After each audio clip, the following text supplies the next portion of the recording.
जय श्री कृष्णा। गीता जी का 12वां अध्याय भक्ति योग। अर्जुन बोले, जो अनन्य प्रेमी भक्तजन पूर्वोक्त प्रकार से निरंतर आपके भजन ध्यान में लगे रहकर आप सगुण रूप परमेश्वर को और दूसरे जो केवल अविनाशी सच्चिदानंद निराकार ब्रह्म को ही अति श्रेष्ठ भाव से भजते हैं, उन दोनों प्रकार के उपासकों में अति उत्तम योगवेता कौन है? श्री भगवान बोले, मुझ में मन को एकाग्र करके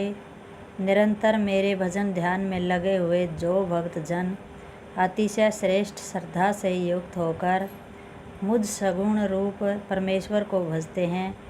वे मुझको योगियों में अति उत्तम योगी मान्य है। परंतु जो पुरुष इंद्रियों के समुदाय को भली प्रकार वश में करके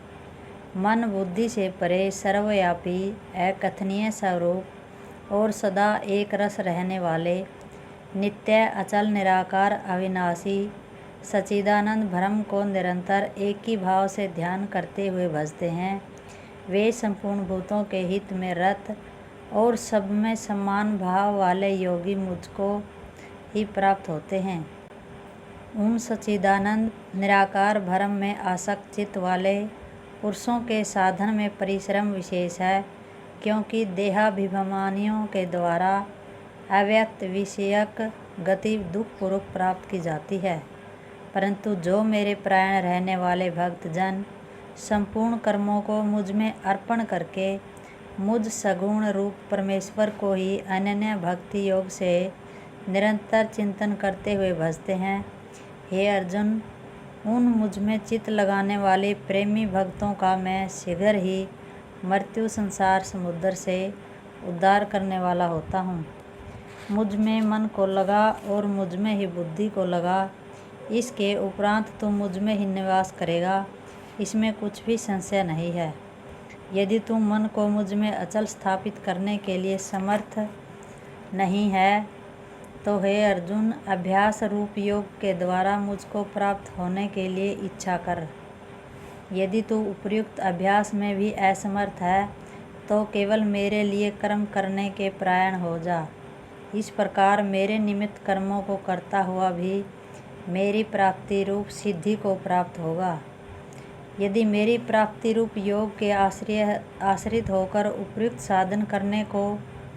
करने में भी तू असमर्थ है तो मन बुद्धि आदि पर विजय प्राप्त करने वाला होकर सब कर्मों के फल को त्याग कर। मर्म को न जानकर किए हुए अभ्यास से ज्ञान श्रेष्ठ है, ज्ञान से मुझ परमेश्वर के स्वरूप का ध्यान श्रेष्ठ है, और ध्यान से भी सर्व कर्मों के फल का त्याग श्रेष्ठ है, क्योंकि त्याग से तत्काल ही परम शांति होती है। जो पुरुष सब भूतों में द्वेष भाव से रहित, स्वार्थ रहित, सबका प्रेमी और हेतु रहित दयालु है तथा ममता से रहित, अहंकार से रहित, सुख दुखों की प्राप्ति में सम और क्षमावान है, अर्थात अपराध करने वालों को भी अभय देने वाला है, तथा जो योगी निरंतर संतुष्ट है, मन इंद्रियों सहित शरीर को वश में किए हुए है और मुझ में दृढ़ निश्चय वाला है, वह मुझ में अर्पण किए हुए मन बुद्धि वाला मेरा भक्त मुझको प्रिय है। जिससे कोई भी जीव उद्वेग को प्राप्त नहीं होता और जो समय भी किसी जीव से उद्वेग को प्राप्त नहीं होता, तथा जो हर्ष अमर्ष भय और उद्वेग आदि से रहित है, वह भक्त मुझको प्रिय है। जो पुरुष आकांक्षा से रहित, बाहर भीतर से शुद्ध, चतुर पक्षपात से रहित और दुखों से छटा हुआ है, वह सब आरंभों का त्यागी मेरा भक्त मुझको प्रिय है। जो न कभी हर्षित होता है, न द्वेष करता है, न शोक करता है, न कामना करता है, तथा जो शुभ और अशुभ संपूर्ण कर्मों का त्यागी है, वह भक्ति युक्त पुरुष मुझको प्रिय है। जो शत्रु मित्र में और मान अपमान में सम है,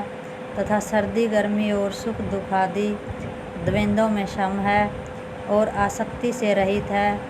जो निंदा स्तुति को समान समझने वाला, मननशील और जिस किसी प्रकार से भी शरीर का निर्वाह होने में सदा ही संतुष्ट है और रहने के स्थान में ममता और आसक्ति से रहित है, वह श्रीधर बुद्धि भक्तिमान पुरुष मुझको प्रिय है। परंतु जो श्रद्धा युक्त पुरुष मेरे प्राण होकर इस ऊपर कहे हुए धर्म में अमृत को निष्काम प्रेम भाव से सेवन करते हैं, वे भक्त मुझको अति प्रिय है। जय श्री कृष्ण।